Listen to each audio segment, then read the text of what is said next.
소비자를 배려해준 이런 행보는 칭찬합니다. 안녕하세요, 하림아빠입니다. 기다리던 에어2S가 출시했습니다. 대부분의 루머가 맞았는데요. 베일에 쌓여있던 액티브 트랙 4.0과 마스터샷에 대한 정보가 공개되었습니다.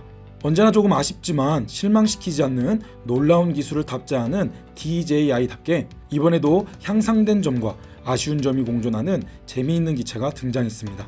이번 영상에서는 먼저 새롭게 등장한 특징을 정리해보고 이전 버전인 에어2와 비교해서 나아진 점과 부족한 점을 비교해보겠습니다. 그리고 매빅2 프로와도 스펙을 비교해보겠습니다. 마지막으로는 이 드론을 구입하는 것을 추천하는 경우와 추천하지 않는 경우를 정리하겠습니다. 먼저 이 기체에 새롭게 도입된 것들을 정리해보겠습니다. 첫 번째는 액티브 트랙 4.0이 도입됐습니다. 에어2가 측면 센서 없이도 액티브 트랙 3.0으로 놀라운 장애물 회피 능력을 보여주었는데요. 이번에 공개된 영상으로 액티브 트랙 4.0은 그것보다 더 향상된 성능을 보여줄 것으로 예상합니다. 기존에 전방에만 있던 장애물 회피 센서를 상방 앞부분에 2개를 더 추가하여 고속주행 시 기체가 앞으로 기울어진다고 해도 더 많은 장애물에 대해서 회피할 수 있을 것으로 예상됩니다. 다음은 마스터샷입니다. 퀵샷이 초보자를 위한 매뉴얼 촬영 모드였다면 마스터샷은 그보다 진보된 촬영 모드라고 생각하시면 될 것 같습니다. 좀 더 쉽게 고퀄리티의 영상을 촬영할 수 있게 되었습니다. 아쉽게도 고글과 모션 컨트롤러가 지원될 것이라는 루머는 이번에 맞지 않았습니다. 지난번 DJI FPV 고글을 구입한 사람들에게 안타까운 소식이 될 것 같은데요. 다음 기체에는 도입되었으면 좋겠네요. 매빅3를 더욱 기대하게 만듭니다. 눈에 띄는 특징은 이러한 것들이 있었습니다. 자세한 내용은 기체를 받아보고 테스트하며 알려드리겠습니다. 그렇다면 매빅 에어 2와 비교해서 어떤 것들이 달라졌을까요? 첫 번째는 가격입니다. 루머에서 소폭 증가할 것으로 예상했는데 루머에서보다 좀 더 비싸졌습니다. 약 30만원 정도 비싸졌는데요. 역시 DJI가 저렴하게 나오지 않을 줄 알았습니다. 가격에서 조금 실망스럽지만 그래도 향상된 스펙에 비하면 용인할 만한 가격이라고 생각합니다. 두 번째는 카메라입니다. 카메라 성능에서 향상되었습니다.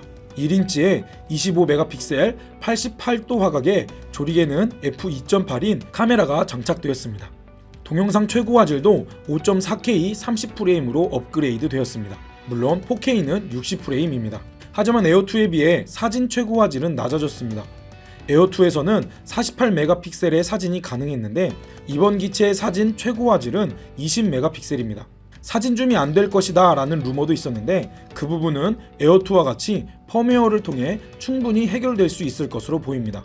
이 부분은 현재 홈페이지 정보로는 확인이 어려울 것 같고 기체를 받아보고 테스트해 보겠습니다. 세 번째는 기체 성능입니다. 기체의 비행 성능에는 큰 차이가 없습니다. 에어2와 같은 조종기와 배터리가 호환됩니다.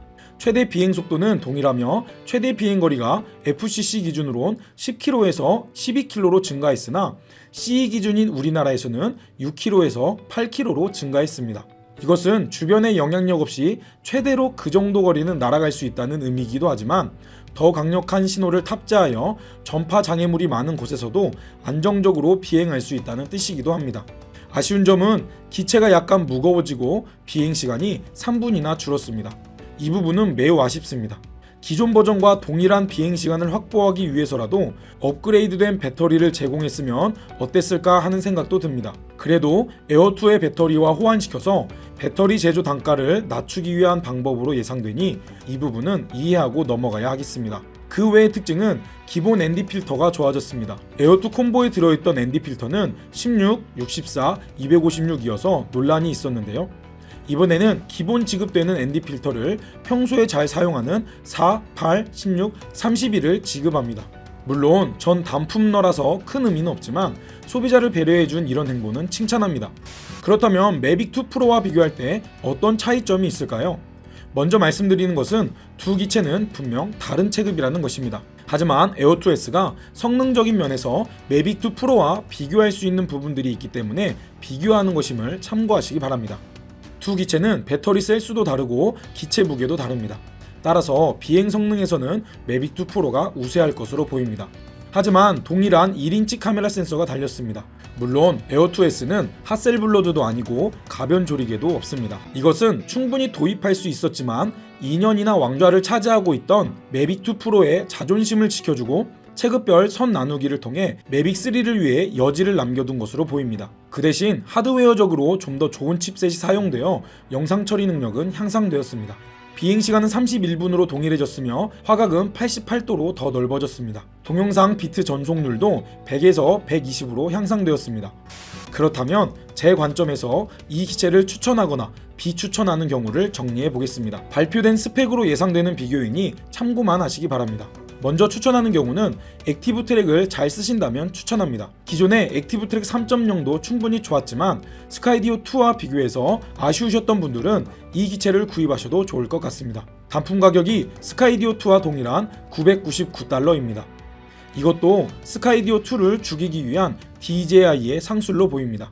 이제는 차량을 트래킹하는 것도 좀 더 자유로울 것 같습니다.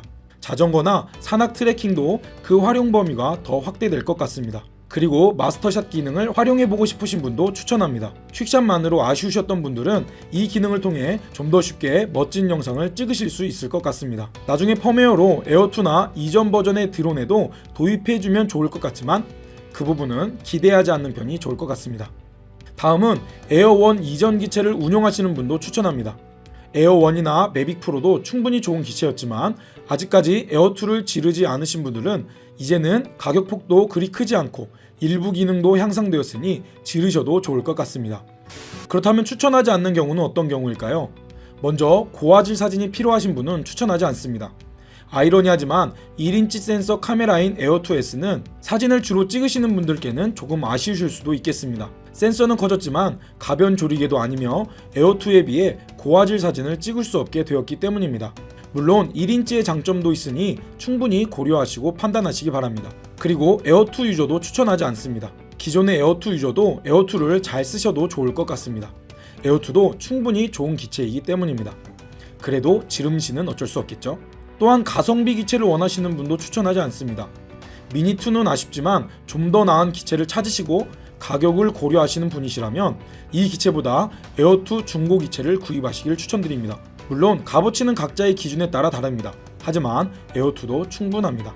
물론 이것도 지름신과 싸워서 이길 수 있는 담력이 있는 분의 하나입니다. 그리고 매빅2 유저와 매빅3를 기다리시는 분도 추천하지 않습니다. 루머에 의하면 우리가 그토록 상상하고 기다렸던 매빅3가 올해 안에 출시될 것으로 예상됩니다. 에어2S를 발표한 지 딱 1년 후에 발표한 것을 볼 때 매빅3는 올해 8월 말에 발표할 것으로 예상됩니다. 매빅2 이후 3년 만에 발표되는 하이엔드 기체이니 가격은 사악할 것으로 예상되지만 매빅 끝판왕을 기다리시는 분들은 총알을 좀 더 모으셔도 좋을 것 같습니다. 마지막으로 재미있는 건 DJI답지 않게 이전 기체와 호환이 된다는 사실입니다. 기존의 에어2를 가지고 계신 분들은 본체만 구입하시는 것도 좋을 것 같습니다. 물론 지난번 미니2를 그렇게 구입하고 싶어서 문의했더니 가격이 그렇게 저렴하지는 않았습니다. DJI 본사에서 미니2를 본체만 구입할 경우 38만 5천원이었습니다. 하지만 에어2 콤보를 구입하신 분은 에어2 기체만 중고로 내놓으시고 에어2S 기체만 구입하시는 것도 저렴할 것 같습니다. 물론 DJI가 전화를 잘 받지 않아서 번거롭고 ND 필터도 중고로 내놓으셔야 하는 단점도 있습니다. 이 부분은 제가 나중에 정확히 알아보고 알려드리겠습니다. 자, 준비되시다면 이제같이 질러보실까요? 이후에 저렴하게 구입할 수 있는 경로가 있다면 바로바로 알려드리겠습니다. 앞으로의 영상도 기대해주세요. 이상 하림아빠였습니다.